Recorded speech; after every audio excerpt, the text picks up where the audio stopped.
So I'm here at the Royal Palace, Palazzo Reale here in Palermo.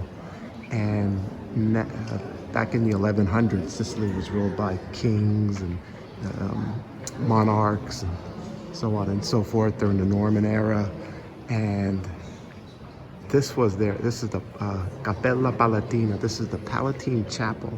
This is the private chapel for the royals here in this complex. This complex is still used for a Sicilian government. The regional assembly meets here in another part.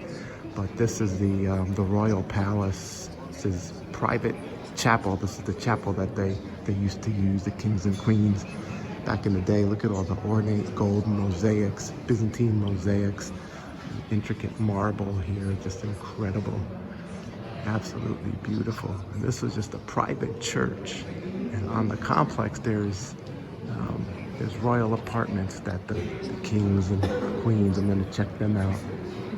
Absolutely intricate design. It's kind of a combination of Norman, Byzantine, Islamic kind of architecture in this beautiful chapel here. But if you get up high enough, you could see the port of Palermo. So they picked this. This was high grounds, easy to defend. Picked this area. The royals built here, and this is their private chapel here, Palazzo, Cappella Palatina. Okay, everyone. Hope you all have a great day.